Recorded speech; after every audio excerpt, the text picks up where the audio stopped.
Good morning and welcome to On the Sport News right here on Zimbabwe Daily. My name is Grace Kajke and I'll be reading the news today. Let's take a look at the news making the headlines. Rwanda starts recruiting Zimbabwean educational personnel. Anti-riot police officers swarm Bulawayo, Masvingo as government moves to squash potential demonstration. C rural drive rattles ZANU-PF. Panic as fuel shortages looms. ZANU-PF eye Bulawayo seat in 2023. TikToker fined $3,000 for cyberbullying police officers. And in sports news, Mangombe predicts tough encounter against Chicken Inn.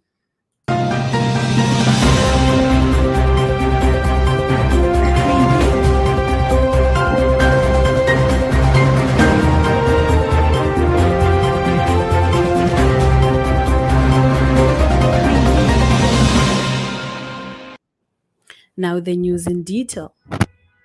The Rwandan government has started recruiting Zimbabwean educational personnel following a memorandum of understanding MOU signed between the two countries in Zimbabwe last year. MOU was signed after Rwandan President Paul Kagame had indicated that his country is willing to recruit Zimbabwean teachers. The recruitment exercise is being carried out jointly by Zimbabwe's Ministry of Public Services, Labor and Social Welfare and Rwanda's Ministry of Education. The two ministries said in a joint statement Thursday that they are recruiting competent educational personnel to be employed in Rwanda on a job position under 4 categories. In the job advertisement, Rwanda is seeking to recruit from Zimbabwe 278 basic general education teachers, 37 technical and vocational education and training TVET school trainers, 22 polytechnic trainers and 140 university lecturers in medicine and health science programs. Civil servants under the Zimbabwe Confederation of Public Sector Trade Unions, ZCPTU, banner disgruntled by government's refusal to pay them in US dollar, Tuesday decided they will be marching and petitioning the labor and public service ministries. Police mounted roadblocks on some major roads leading to Bulawayo Central Business District CBD, stopped vehicles and searched them for what one of them claimed to be dangerous weapon. Takazi Republic Party MRP President Mkondisi Moyo said they were worried by government's decision to intimidate citizens, yet it could solve issues being raised. Teachers represented by the Amalgamated Rural Teachers Union of Zimbabwe, RTUZ, have also indicated their intention to join protest calling for reinstatement of their US dollar salaries as of October 2018. They will be joining the rest of the civil service on June 1. Citizens Coalition for Change CCC provincial spokesperson Swethen Chiroza said they had received information the heavy police presence was a result of misleading information the state had received that the opposition outfit was planning demonstrations. CCC rural mobilization drive reportedly giving ZANU-PF sleepless nights, with the ruling party's Provincial Coordinating Committee, PCC, now tasked to encounter the opposition party strategy. Rural areas have traditionally been ZANU-PF strongholds, but after a strong showing in the March by-election, the opposition is seeking to establish a foothold in a bid to turn the scales. ZANU-PF Masvingo Provincial Chairperson Robson Mavenyengba acknowledged that the opposition's rural mobilization program has rattled the ruling party. Home Affairs Minister Kazembe, who is also Mashonaland's Central Provincial Chairperson, also held a meeting with ZANU-PF structures in Mashumbi Pools, Mbire, where he reportedly fretted over CCC inroads into rural areas. ZANU-PF Bulawayo Greens District Political Commissioner Elias Mweneziko said the party was set to regain all the seats it lost in the opposition in 2018. Bulawayo has been an opposition stronghold since the turn of the century in 2000, and during 2018 general elections, the ruling party only managed to win one ward, Ward 28, after the opposition blundered by fielding double candidates. Raj Modi is the only ruling party member of parliament, Bulawayo South, while Kidwell Majuru is the only ZANU-PF councillor for Ward 28. Fuel crisis is looming as the major dealers says they are struggling to stock up because of foreign currency shortages, which they said are threatening their viability. Fuel dealers say they may be forced to halt operations as the country buckles under a foreign currency crunch. Some of the major fuel players reportedly facing serious challenges are Total, Ingen, Puma, Zuva, and Glow Petroleums. The forex shortages are causing delays in making telegraphic transfers (TTs) for fuels, officials said. This has given rise to corruption as smaller fuel players under the Direct Fuel Import (DFI) group and fuel smugglers are now taking advantage of the situation.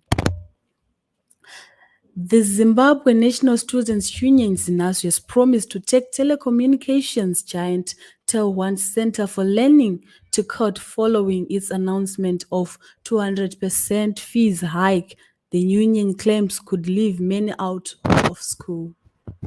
Tel1 Center, which had been charging 55,000 US dollar per semester, is now demanding 186,000 Zimbabwean dollar or 600 US. An exchange rate ZINASU spokesperson Alan Chipoi said is illegal. Foreign minister will now have to fork out 465,000 Zimbabwean dollar or 1,500 US dollar. The college cited rampaging inflation as the reason behind its hike, highlighting all students who were yet to pay fees now had to pay based on what's the new structure.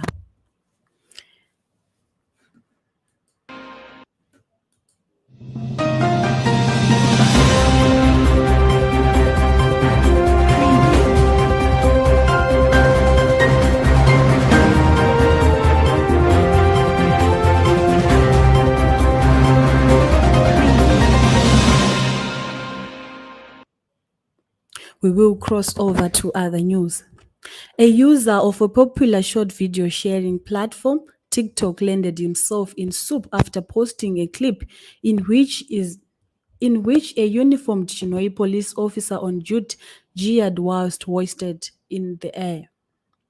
David Kunduna, 23, who starred on the ZBC TV drama series Kuchina, The Genesis, and local production, was fined 3,000 Zimbabwean dollar following his conviction on cyberbullying charges. He becomes the first to be convicted under the newly promulgated by controversial data protection. The actor will serve 20 days in prison if he fails to deposit the fine with the clerk of court.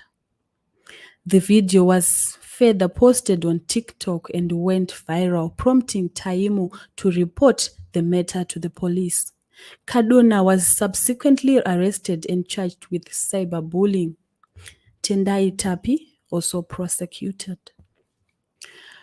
Former Mighty Warrior and Harare City Queen star Adiglad Bamu has died. She was 34. Bamu was admitted at a local hospital in Harare a few days ago after collapsing at home. The midfielder succumbed to the complications on Thursday. Bamu was part of the Mighty Warrior squad that featured at the 2016 Women Africa Cup of Nations in Cameroon. She also played for Mfakose Queens in the National Women's League. Now in sports news, Yada coach Genesis Mangombe said his side is not intimidated by log leaders chicken in as the two teams prepare for a clash at Luveve Stadium on Saturday. The game clock the Gamecocks climbed to the top of the log standing a fortnight ago following their win over Caps United. The Joel Antipas coached side is enjoying a 4-match unbeaten run, winning 2 and drawing 2. By contrast, Yada lost 2-0 to FC Platinum, a defeat that ended their 3-match unbeaten run. Mangombe, whose side is just above the relegation zone, said team would be looking for an upset result against 2015 league champions.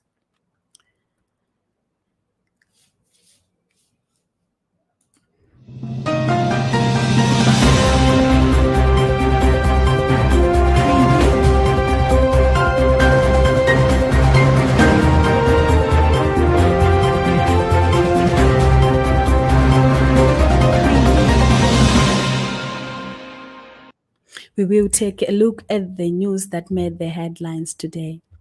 Rwanda starts recruiting Zimbabwean educational personnel. Anti-riot police officers swan Bulawayo Mashingo as government move to quash potential demonstration. Triple C rollout drives Reto ZANU-PF. Panic as fuel shortages loom. ZANU-PF eye Bulawayo sit in 2023. TikToker fined 3,000 Zimbabwean dollar for cyberbullying police officers. In sports news, Mangombe predicts tough encounter against Chicken Inn. That ends this news bulletin. Thank you for listening.